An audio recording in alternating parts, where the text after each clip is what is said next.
네, 그 2부를 시작하도록 하겠습니다.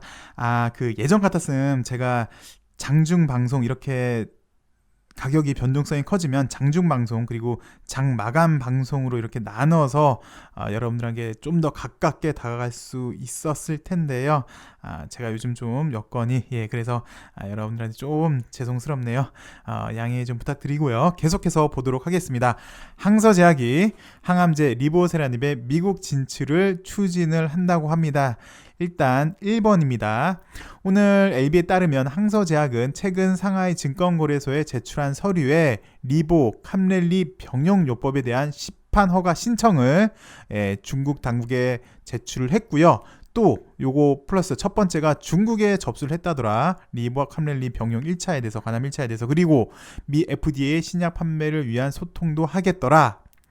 그 병용 임상 3상은요 잘 아시다시피 세계 13개 국가 제가 여기에 좀 색칠을 했는데 이게 중요한 이유가 있죠. 세계 13개 포인트는 두 개입니다.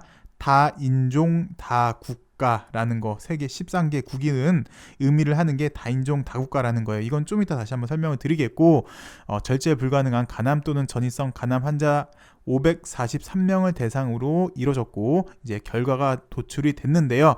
오늘 가장 주요했던 거 간암 1차 치료제로서 말기입니다. 말기 간세포암 환자의 PFS, OS를 현저히 연장할 수 있다는 연구 결과 발표가 나왔어요. 좀 전에도 일부에서 설명을 드렸지만 이번은 OS랑 그리고 PFS 1차 지표만 발표를 한 거고요. 그리고 넥사바보다 대조군이죠. 넥사바보다 현저히 연장된 결과라고 합니다. 이번에는 일단 탑라인 1차 지표만 발표를 한 거고 2차 지표는 현재 집계 중이라고 해요. 다음 학회라고 하니까 일부에서 말씀드렸듯이 에스모일 걸로 예상이 됩니다. 그래서 간암은 에스모로 일단 그렇게 예상을 하는 게 합리적이지 않을까 그렇게 생각이 들고요. 1차 유효성 지표가 모두 충족이 돼서 임상이 통계적 유의성을 확보했다는 뜻. 이거는 미 FDA의 신약 판매 허가를 내리는데 긍정적 영향을 미칠 근거. 요것도 키포인트가 되겠죠. 미 FDA에 긍정적인 영향을 줄 것이라는 것. 그리고 일각에서는 중국 약이 무슨 미국에서 성공할 수 있겠느냐, 그냥 값싼 약 정도로만 될 것이다 라고 얘기를 하는데 이게 글쎄요, 한번 좀 보면은 미국 시장에서도 가격 경쟁력을 앞세워 상당한 수요를 확보할 수 있을 것이다 라고 본다라고 얘기를 했는데 이거 예전에도 우리가 한번 그 미국 교수의 인터뷰 내용을 봤는데 미국에서 중국 약을 평가절하시키느냐, 그렇지 않다, 오히려 좋은 약이 나와서 가격이 저렴해진다면 미국 국민들의 삶의 질을 향상을 시킬 수 있다라고 얘기를 했어요. 중국 약이기 때문에 심사를 이상하게 한다 그런 건 아니고 오히려 약가를 더 내릴 수 있는 긍정적인 측면을 부각시켰던 거 아마 여러분들 기억이 나실 겁니다. 플러스 그리고 일각에서는 지금 미중 갈등이 좀 심각한데 과연 이게 되겠느냐라고 얘기를 하고 있는데 우리가 요즘 인플레이션 때문에 말이 많죠. 그래서 지금 미국도 요즘 이제 가장 우선순위는 바이든 행정부의 가장 우선순위는 일단 물가 잡는 건데 물가를 잡기 위해서는 중국산 제품에 관세를 내릴 걸로 예상이 되잖아요. 그래서 미중 관계 회복이 기대가 되고 있습니다. 그리고 FDA에서 더 중요하게 여기는 건 중국 약이다, 가격이 싸다, 그게 문제가 아니라 신뢰성이 되겠죠. 임상의 신뢰성. 아까 우리가 봤던 세계 13개국, 이 말은 다인종 다국가란 얘기잖아요. 그래서 다인종 다국가로 했기 때문에 어느 정도 신뢰성을 확보하지 않았느냐 볼 수 있겠습니다. 그래서 요거는 요렇게 포인트로 좀 보시고요. 가격도 일단 저렴합니다. 미국의 기존 항암제와 비교해서 저렴한 가격으로 판매가 될 걸로 예상이 되고요. 플러스 이제 리보 얘기인데 항서가 리보세라닙을 미국에 선보이는데 성공할 경우 LB의 시장 매출은 대폭 증가할 수밖에 없겠죠. LB는 항서제약의 리보세라닙 판매에 대한 로열티를 받는데 이건 좀 더 설명이 좀 필요할 것 같은데 일단 기본적으로 항서에서도 중국에 시판 신청을 냈으니까 중국 판권은 항서가 갖고 있습니다. 리보세라닙의 중국 판권은 항서가 갖고 있는데 항서가 판매한 거의 일부분에 대한 로열티 원 개발자한테 줘야 됐었죠. 그거를 LB가 사왔죠. 그래서 요거는 LB한테 들어오게 되는 거고, 그다음 리보를 만약에 엘레바가 판다라고 하면 엘레바도 판권은 이제 미국에 있겠지만 거기에 대한 일정 수익에 대해서 로열티는 LB한테 줘야 되는 거예요. 만약에 항서가 미국에서 판매한다면 미국 판매분에 대한 일정한 로열티를 엘레바한테 주겠고, 그 다음에 LB한테도 주는 그런 구조가 될 것 같은데 이건 좀 더 봐야 될 것 같네요. 그리고 다양한 암종의 치료제로 개발되고 있다. 이것도 일부에서 잠깐 언급을 했는데 우리가 기대를 하고 있는 건 약방의 감초죠. 리보세라닙이 병용일 때 효능이 더 좋으니까, 그리고 다양한 암종이라고 했으니까 뭐 여러 항암제 치료할 때 툭툭툭 하나 처방해 주길 사실 기대를 하고 있습니다. 플러스 리보는 아바스틴의 업그레이드 버전이죠. 복용이 편리해요. 그리고 효능이 좋아요.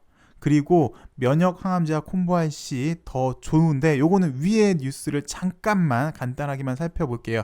최근 면역 항암제가 치료제로 각광을 받고 있으나 이 내용은 오늘 나온 뉴스인데 뭐 요것도 모두가 의심했지만 LB가 글로벌 간암 치료제로 극적 성공을 눈앞에 두고 있다라는 기사인데, 뭐 이건 우리가 이제 다 아는 거고, 면역 항암제 같은 경우는 환자 반응률이 20% 수준에 불과해서 많은 제약사들이 요 병용 임상을 활발히 하고 있어요. 최근 트렌드가 콤보고 병용인데, 이 병용 치료를 위해서는 두 약물의 항암 효과 그리고 낮은 부작용이 입증이 돼야 돼요. 첫 번째, 항암 효과, 두 약물의 항암 효과가 더 얼마나 높아지는지, 그리고 부작용은 그만큼 더 적어야 되는 거고요.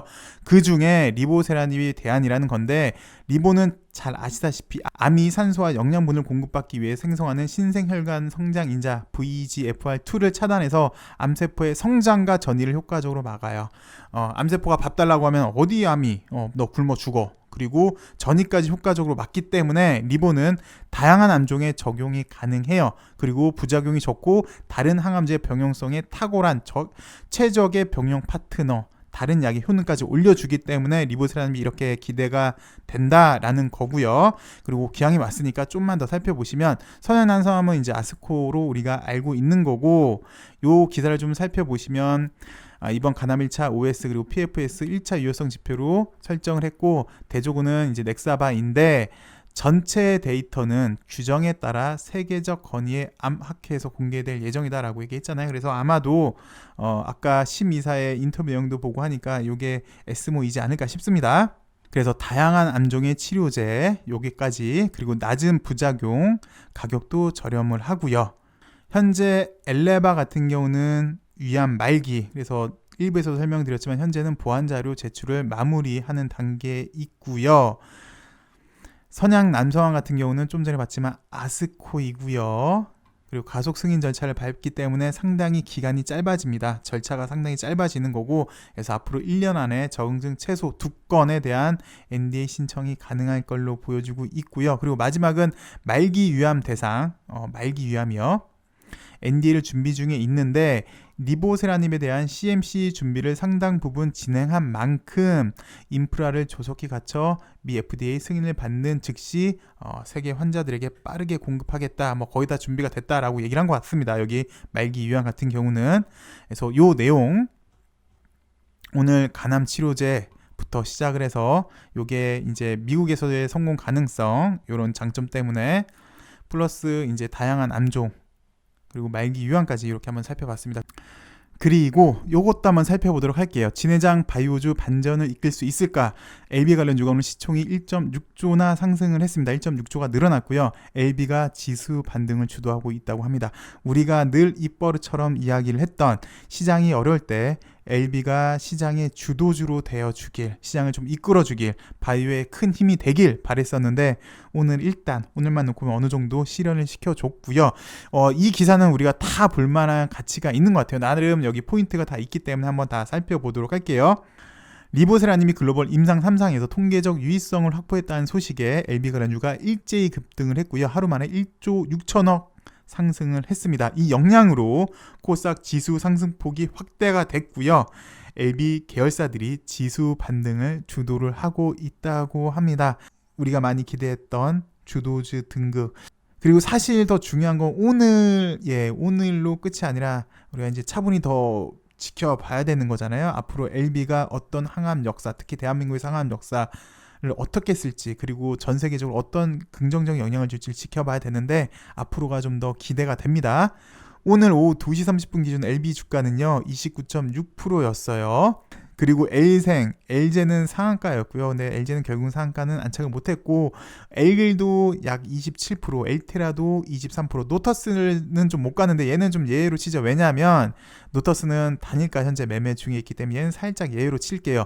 그리고 좀 더 특이한 게 우리가 많이 좀 의심을 했어요. 이렇게 계열사가 많으면 과연 LB 관련주들이 다 올라갈 수 있을까? 여태까지 행태를 보니까 어느 종목만 딱 치고 올라오고 나머지는 좀 지지부진하더라. 그래서 편중, 쏠림 현상이 좀 심했는데 과연 리보세라님이 나와도 이 모든 것들이 같이 갈 수 있을까라는 의심이 좀 많았는데 오늘 보니까 물론 노터스는 좀 제외를 할게요. 약간 예외니까 얘는 물론 또 선 반영한 감도 있고요.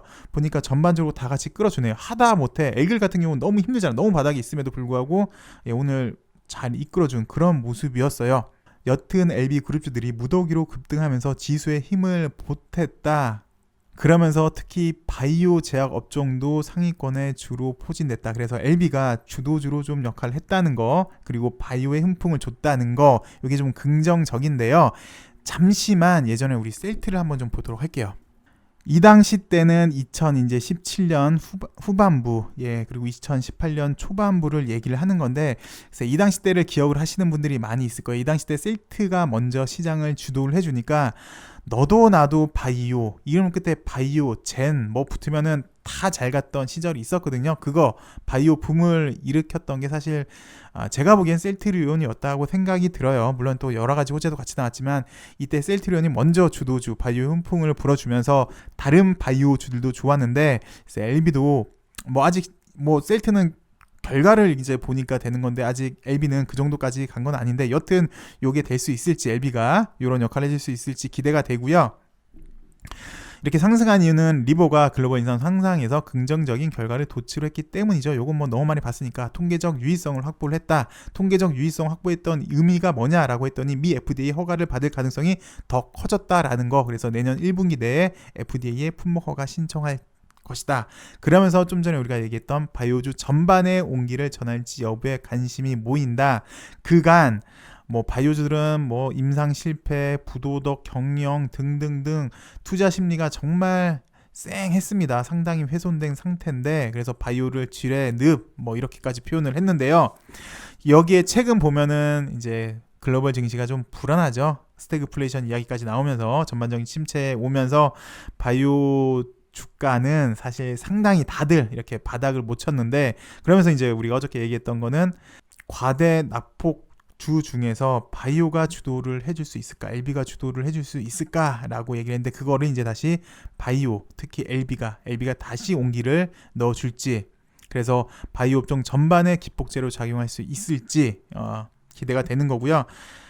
뭐 그동안 사실 바이오는 우리나라 역사랑도 좀 많이 엮여 있습니다. 글쎄 뭐 황우석 박사 얘기를 하면은 그냥 주가로만 놓고 얘기를 한다면 그거부터 시작을 해서 최근에 뭐 또 신라젠 사태도 있었고 등등등 바이오는 좀 많이 이렇게 후폭풍이 있으면서 안 좋았고 특히 신뢰가 또 성공 케이스도 적다 보니까 신뢰가 많이 하락이 됐는데 그래서 신뢰 회복이 필요한데 이거를 LB가 마지막 신약 개발이라는 마지막 활용 정점이 필요한데 LB가 해주지 않을까라는 소식으로 오늘 방송 마감하도록 하겠습니다.